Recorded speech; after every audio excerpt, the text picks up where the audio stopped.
Thank you, Glynis, and it's always a pleasure to come back. I'm not sure that it's always a pleasure for the audience, but it is certainly a pleasure for me. And as I look out on this sea of red and white, it certainly makes me very proud as a first-generation Canadian of our country and of its people. So it's the 150th anniversary of Canada, founding of Canada. It's 43 years for Beacon, and it's 50 years for the town of Sydney. And the interesting thing is, when I reflect on the founding of Canada and the underlying principles of how it is we came to be a country, it is actually not dissimilar to how Beacon Community Services has come to be. So the founding fathers 150 years ago, Upper and Lower Canada, decided, you know what, we're better together. There's strength in numbers of coming together in a common purpose called a country of Canada.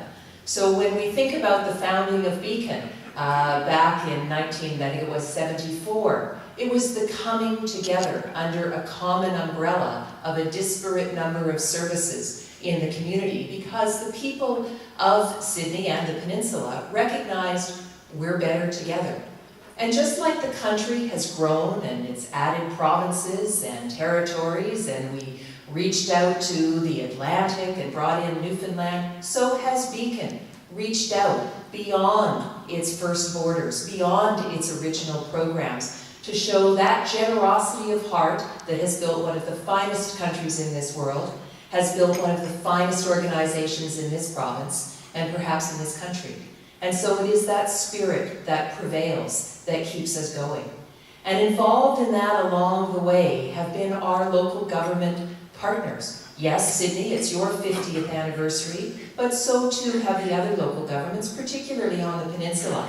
And I noticed that I can remember when Marie Roscoe was mayor and dealing with her, I think initially in 1987, when my first relationship with Beacon began, back when it was Peninsula Community Association, and I worked for the provincial government back then, for the local MLA and Minister of Finance, and has evolved through the years, and from Marie to Don Amos to Larry Cross. I think Norma Seeley might have been in the initial beginnings there, and now over to Steve Price.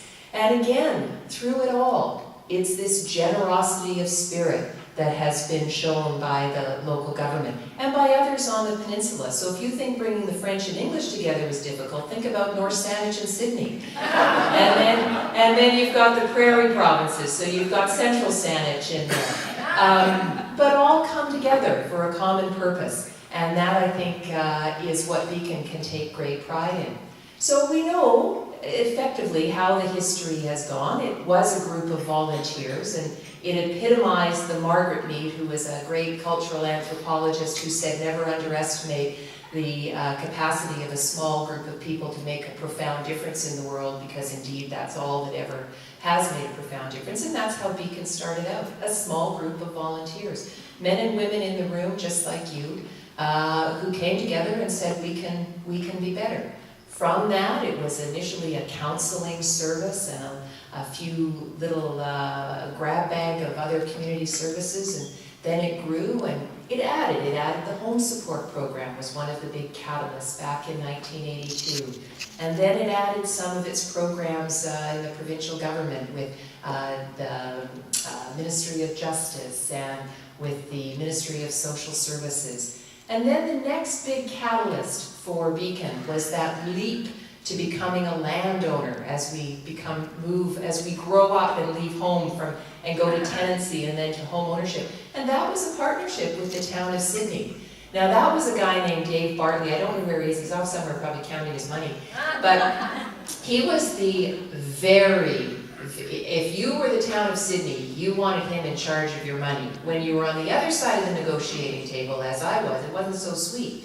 But you could have taken great assurance as that.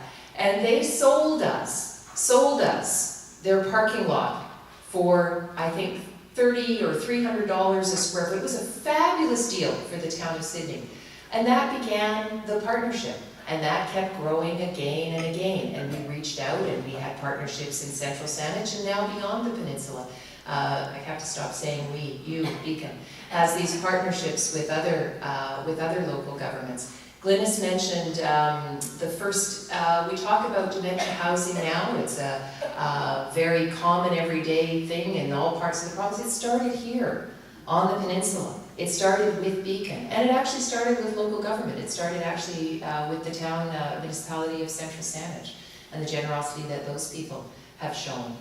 This Shoals Centre, a partnership, a testimony to the vision of the municipal leaders of the day, and in bringing Beacon in, again, reaching out and embracing the needs of others in the spirit that has made both this country and this organization as great as it can be.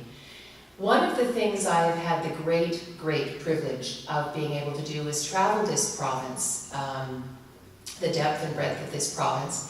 And it's very humbling because I have to tell you, when you come back to Greater Victoria, which is where I have spent my entire professional career, as Glynis has illustrated, my total professional career pretty much here at this lectern, is how very, very fortunate we are even within British Columbia to be here in Greater Victoria in the resources. And then how much luckier again you are out here in the peninsula. If I could replicate this organization in every community in this province, the seniors of this province would see a great improvement in the level of services that they receive. In part because of the genuine caring and concern and compassion that comes from any organization that has at its foundation the principles of voluntary service. So, of all the growth that Beacon has had, of all the fancy certificates and awards and titles and budgets and accolades that we have received, though you have received, the one thing that has never changed has been, this is a charitable organization. And at its core, and it starts at the very core of Beacon, the group of men and women who make the decisions about what this organization is going to be, where it's going to go, who it's going to serve, how it's going to serve. Those are men and women drawn from the community, by the community. For no other purpose do they sit around that table, unpaid, poorly fed, sandwiches, maybe a few veggies and dip, great sandwiches though. For no other purpose do they sit there than to make this community a better place. And that is what is unique and special, and I hope you never ever lose, because nothing can quite replace a group of people coming together for no other reason than to make it better. So on this, our 150th anniversary as a country, I celebrate, I'll give my pitch to bilingualism. I think it's Bonne fête à toi Canada, et bon anniversaire, la ville de Sydney, and congratulations to Beacon Community Services. Always a pleasure. Keep doing what you're doing. You're making a profound difference. Thank you very much.